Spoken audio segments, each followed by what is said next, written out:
আপনার Gmail ID যদি আপনার ডিভাইস ছাড়া অন্য কোনো ডিভাইসে লগ ইন থাকে তাহলে সেটাকে লগ আউট করবেন কিভাবে সেটাই দেখাবো আজকের ভিডিওতে একটু স্কিপ করবেন না, সম্পূর্ণ ভিডিও দেখবেন। অন্য কোনো ডিভাইস যদি আপনার জিমেল আইডি লগ ইন থাকে তাহলে সেটাকে লগ আউট করবেন কিভাবে আপনার ফোন থেকে সেটা দেখাবো, যে কিভাবে আপনার ফোন থেকে সেটাকে লগ আউট করতে পারবেন। তো সেটার জন্য আপনি ফার্স্টে কি করবেন, ফার্স্টে আপনি জিমেলটি ওপেন করে নেবেন। ফার্স্টে ফোন থেকে আপনি জিমেলটি ওপেন করে নিতে হবে। জিমেলটি ওপেন করে নেওয়ার পর উপরে যে থ্রি লাইন অপশন দেখতে পাচ্ছেন,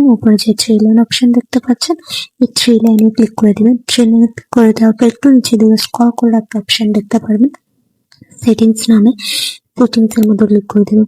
সেটিংস এর মধ্যে ক্লিক করে দেওয়ার পর আপনার সবগুলো জিমেল আইডি শো করবে। তো যে জিমেল আইডিটি লগ আউট করবে সেই জিমেলে ক্লিক করে দেবেন। ক্লিক করে দেওয়ার পর ম্যানেজ ইউর গুগল অ্যাকাউন্ট এটার মধ্যে ক্লিক করে দেবেন। ক্লিক করে দেওয়ার পর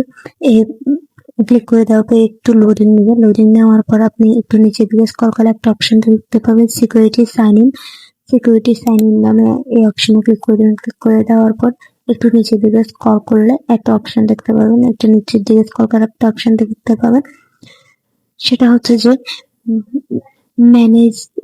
ম্যানেজ অল ডিভাইস এর মধ্যে ক্লিক করে দেবেন। ম্যানেজ অল ডিভাইস এর মধ্যে ক্লিক করে দেওয়ার পর একটু লোডিং নিচ্ছে। ম্যানেজ অল ডিভাইস এর মধ্যে ক্লিক করে দেওয়ার পর এখানে আপনার সবগুলো ডিভাইস শো করবে। তো আপনি যে ডিভাইসটি লগ আউট করবে সেই ডিভাইস এর মধ্যে ক্লিক করে দেবেন।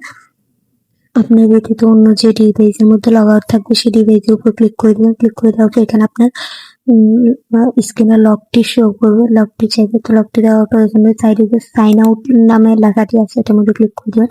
ক্লিক করে দেওয়ার পর সাইন আউট নামের যে লেখাটি আছে এটার মধ্যে ক্লিক করে দিলে কিন্তু আপনি ডিভাইস থেকে সেটি সাইন আউট হয়ে যাবে। তো খালি আপনার ডিভাইসটি শো করবে। তো এইভাবে কিন্তু আপনি অন্য ডিভাইসটি আপনার ডিভাইস থেকে সাইন আউট করে দিতে পারবেন জিমেলের থেকে।